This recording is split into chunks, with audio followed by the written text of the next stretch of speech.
Yes, people, what's happening? Welcome back to Chelsea Fan TV and welcome back to 5 Things We Learn. As you know, this is the show where we go through all the major talking points from the previous England game. But before I get into it, guys, make sure you smash the likes on the video, subscribe to Chelsea Fan TV if you haven't done so already, and leave your thoughts down in the comments below, whether you agree or disagree with anything I've said. And also feel free to check out my personal channel, The Blues Brothers, link in the description. But let's get straight into it, guys. Yes, we're going to be talking about England-France. Disappointment for England again last night, more penalty heartache, but I'm going to try and keep it slightly Chelsea-related as possible if I can. And that's going to take me to my first major talking point. Chelsea must sign Declan Rice, must do everything they possibly can to bring Declan Rice to Stamford Bridge for next season. It wasn't really talked about too much last night, but I thought he was absolutely superb. He put in a world-class performance on the biggest stage of them all. And at the same time, he disposed every myth that was thrown at him. You know, people saying he can't play a lone DM, played it last night, was phenomenal. Can't play in a possession-based team, thrown out the window. Only passes sideways, thrown out the window. He's hiding from the ball. Absolutely doesn't. Yes, you know, you could say that on the first goal, you know, he makes a bit of a lunge and he misses Mbappe. But I thought Rice was absolutely superb last night. And there's two young midfielders that are the best two in the world right now in their position, that lone six role. It's Tchouaméni and it's Declan Rice. We could have had both. Unfortunately, Chelsea decided to collectively think that Tchouaméni wasn't ready and we went with Saul instead. And that every time I see Tchouaméni play on the big stage or just play, it pains me inside, as I'm sure it does a lot of Chelsea fans. We've got an opportunity to get Declan Rice. And for me, it's an absolute no-brainer. He's the best six in the Premier League, hands down.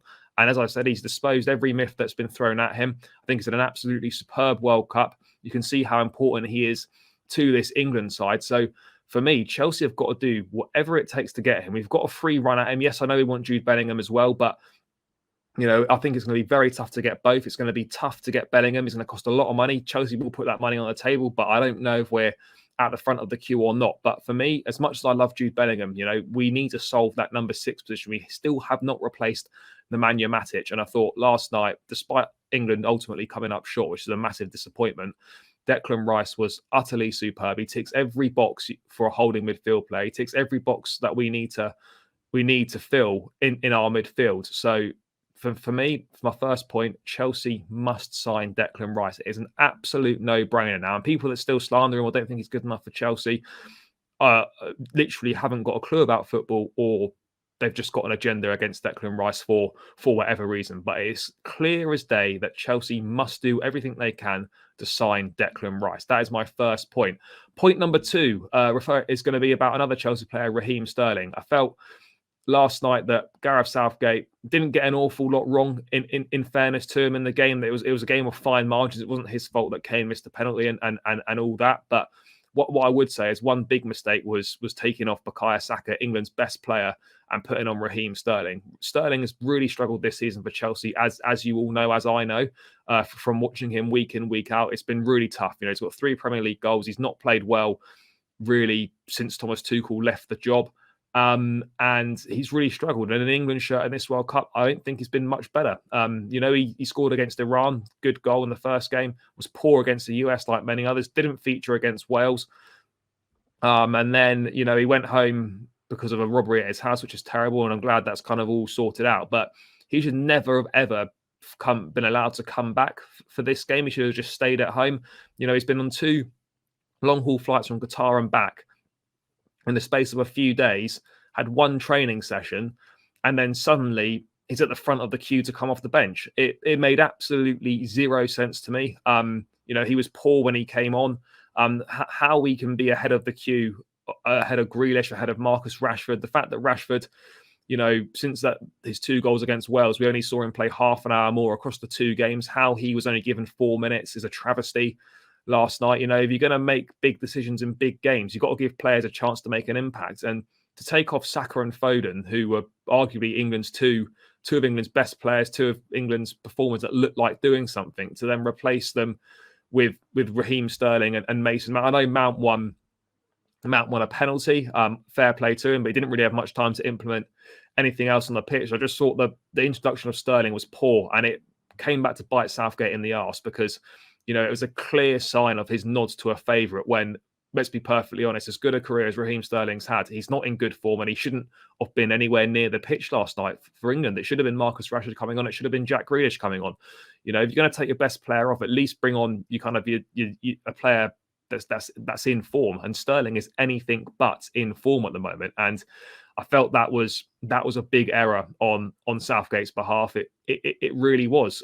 Just whilst we're on it, Mason Mount, didn't start. No real issues with that. I think it's been a difficult World Cup for him. You know, he played very well against Iran, poor against the US like many others, didn't feature against Wales, minimal use against Senegal. I can't remember if he did or did not play. If not, it was very few minutes on the bench. And then he comes on last night, doesn't really have much time to influence the game at all. Yes, he wins that penalty by getting barged over by Theo Hernandez. But other than that, you know, I think for the England lads, a mixed World Cup, I'll probably be verging more towards poor. If I'm being totally honest, I think it's a poor World Cup for Sterling on overall. I think overall for Mount as well, on the balance of things, it's also a poor World Cup for him.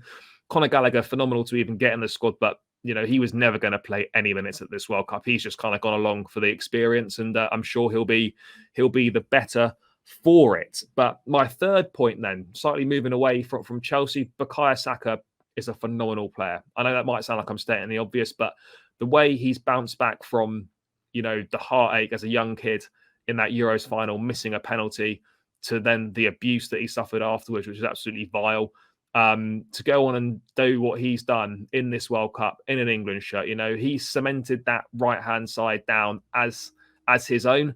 And there's lots of credible options there. Grealish, Rashford, Sterling, etc. And Saka's made it his own. And last night, I thought on the big stage, he was phenomenal. And he's been phenomenal all World Cup. England's most dangerous player, was causing France all sorts of problems. They would have been delighted to see him go off. He's really stepped up, and I feel his game's gone on. It's gone up a level. He's been playing fantastically well for Arsenal this season. He's had a fantastic World Cup. His stocks have risen. They'll continue to rise. And he put in a superb performance, which is why, as I said, it's all the more baffling that he was taken off when he was our most dangerous player. It just didn't make sense to me. I mean, I don't think anything's come out that he had a knock or anything like that. I find that a really, really baffling decision. But yeah, Bukayo Saka has shown that he belongs on the big stage. And again, another player that it would be fantastic to see on a Chelsea shirt, but ultimately it's never gonna happen. Which is a shame, really.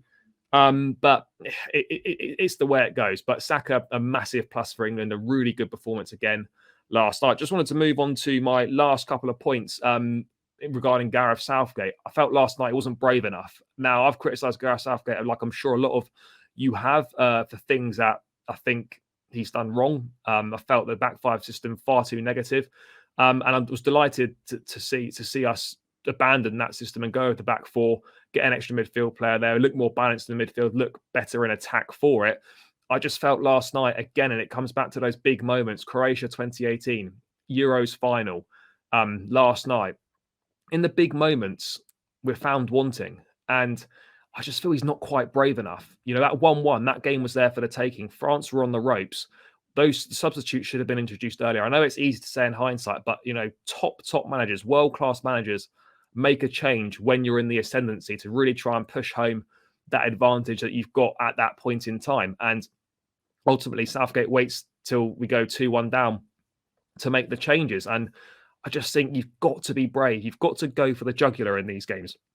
You get one opportunity at World Cups. It comes around every 4 years. You've got to do everything you possibly can. Leave nothing on the table. I'm not saying that England didn't try, because they absolutely did. And for large parts, we were the better side. And it's a massive progress from kind of the dark days of 2016 of when we were going out to the likes of Iceland looking so disjointed. But ultimately, you know, you've got to be braver. He has to be braver for me. You know, you've got to give the likes of Rashford and Grealish at least 20 minutes to try and make some impact on the game. I just felt, yes, he's made progress as a manager in terms of trying to shake off some of those negative tags that he gets, and rightfully so, in my opinion. But I just felt, you know, we could have been a bit braver, and with a better manager with more tactical know-how, I think we would have been braver. We would have seen those changes earlier, and who knows, that ultimately could have made a big difference. And my final point, keeping it Chelsea related, Thomas Tuchel should be the next England manager. If the FA are serious about winning anything, and wanting to go to the next level, take that final step, then you must do everything in your power to appoint Thomas Tuchel as England manager.